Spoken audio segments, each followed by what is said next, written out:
So then you're probably thinking, blimey, I don't know how I feel about this fight. Will it be pants? Will it be brilliant? Well, let's have a little look, eh? Yes, the big juggernaut Joe Joyce and Derek Chisora go to battle this Saturday in what's been a heavily criticised matchup, a fight that many pundits massively disapprove of for whatever reason. Some people think both men are completely done, some think Chisora should have retired years ago, but for me, I don't give a fucking bollocks. I'm double fucking bang up for it, to be honest. Now, this fight nearly happened around 6 years ago when David Haye was managing old Joseph, but in a nutshell, Delboy just didn't fancy it by the sounds of things. Apparently, he even turned down a six-figure payday at the time. Decent six figures, absolutely decent six figures, you know, and he came back and said he wanted 5 million.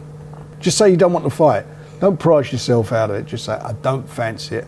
You know, I haven't got the balls to fight him. That's what they should say. Yes, okay. Well, I mean, at the time, Joe was only 4 fights into his career and Delboy had just lost to Caballero, a defeat that has aged quite well, by the way. So I suppose he thought, nah, bollocks, I'm double finished. If I lose to someone 4-0, I best swerve that one, bruv. And instead, he went on to fight Carlos Takam, which ended up being absolute fucking carnage, didn't it? Bosh. Good night, Tackers. Enjoyed that one, I did. Regardless, though, here we are. And you know what? Say what you want about the fight, but the timing's probably not too bad when you think about it. Old Delboy's been declining since the Pulev win, looking rough against Fury and rough in his last fight against Gerald Washington. And, he was a bit sharper against Dave, the fucking delivery driver, though, wasn't he, to be fair? Bloody hell, we must be getting advice from Josh Warrington. Fucking madness. But yes, then for Joe, he's in a rebuild stage after 2 losses to Big Silit Bang and a somewhat drab performance against the vampire, old Cash Ali. So they're in a similar boat in a way, plus with both men wanting a piece of that Saudi pie and the loser surely completely done this time, there really is a lot to play for. Now they've had the old sit down and traded some words. If you ain't seen it, go and watch it. It's double brilliant. You'll absolutely piss yourself. Here's some of the highlights. You know, fighting for not just to fight, but like I want to have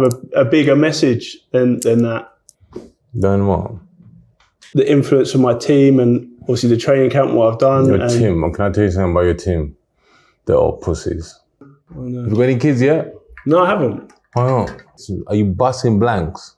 Do you want me to do it for you? There we are. So yes, Delboy was trying to get in Joe's head, as he does, but I gotta be honest, it takes about half an hour for Joe to register what someone's fucking said to him, so I doubt Chisora had any success with this. Oh yeah, and I don't think he heard most of it anyway. Huh? What did you say? That's what's up.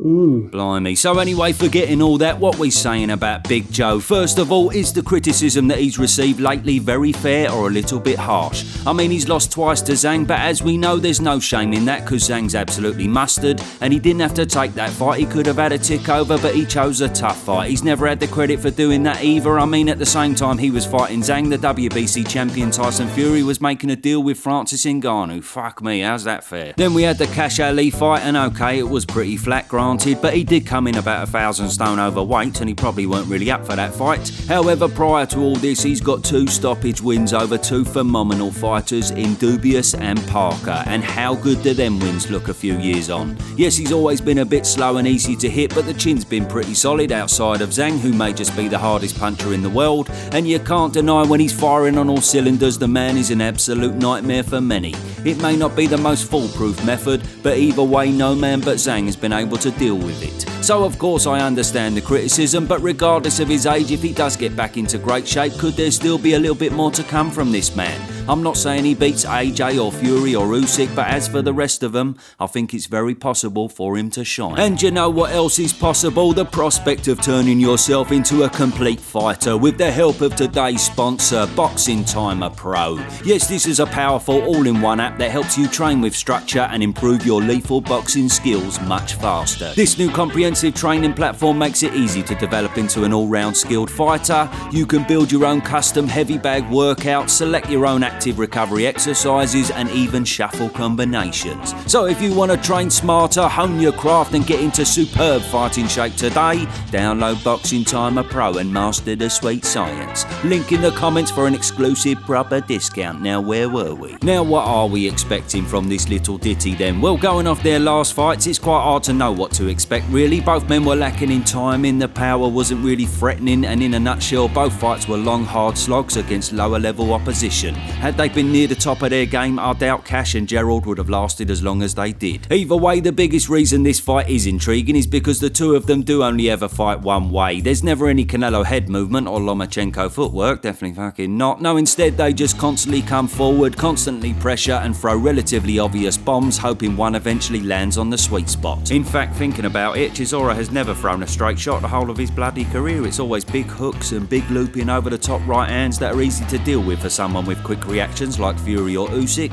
But this is Joe Joyce we're talking about, so I don't really know how he deals with them right hands. Well, actually I do, to be honest. He's probably going to get hit with about a fucking billion of them. Yes, defence is not his strongest point, as we know, and he's very prone to an overhand right, so this plays well into Del Boy's hands and is bound to cause a problem or two for the juggernaut. However, Joe of course has got the much better engine than Del Boy. Even in the Cash Ali fight where he looked seriously out of shape, he maintained the pressure and the output for the majority, which is something we have never seen Chisora do. He may start fast, old Del Boy, but he struggles to maintain the intensity, and towards the back end of the fight, he always looks shattered, struggling to get through to hear the final bell. This may be the reason why in the 11 fights he's gone the full 12 rounds, he's only managed to win 2 of them, one against Pulev and one against Kevin Johnson, and even Pulev was having a lot of success towards the end. So ultimately I reckon these factors are going to play the biggest part in the fight. Joe's got to be double wary of that overhand right that's going to be winging its way towards his brick of a chin all night, and Del Boy's got to deal with a serious pace that the majority of heavyweights he's fought have never had.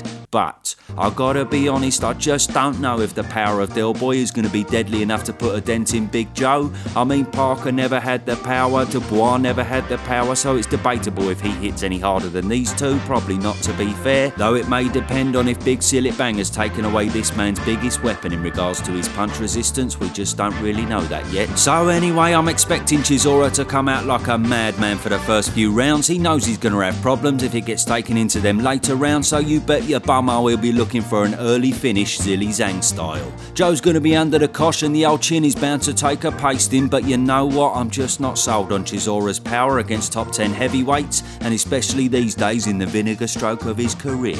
So I feel like Big Jugs may be able to handle it. Then assuming Joe can get past this barrage, I reckon he'll put Del Boy on the back foot for the remainder as he usually does, and coming towards the back end of the fight, if Del's feeling the pace like I expect he will, he's going to be in a lot of trouble. Talking of Del Boy's power, equally I don't know if Joe's got enough to knock him out, because this man is as tough as they come. Only Hay and White have managed to spread him on the canvas, and they're both massive punchers, so I feel it could be a long 12 round slog with Chisora unravelling as the fight gets past the halfway stage, possibly a stoppage with Del Boy simply having nothing left. But best believe, with this being Chisora's farewell to the O2 Arena, he really is going to be bringing the heat. My last fight at O2, you know, it's been unbelievable for me at O2. July 27th Joe, get ready, boy. at the O2 London. Get ready, boy. Get ready. So yes, there we are. As I said, I'm double fucking bang up for this fight. To be honest, we're definitely not going to see both men at their best, but it still should be a ruddy good scrap. I've got Joe winning it because he sets that high pace, and I think we're seeing the effects of Del Boy's age much more so than the Juggernaut lately. Also, don't forget that Joe's returning back to what he knows best in a straightforward, orthodox fighter, so that's going to do him a favour as well. Let me know your double-blinded thoughts on this fight, because you're all quality and mint, and I'll see you soon.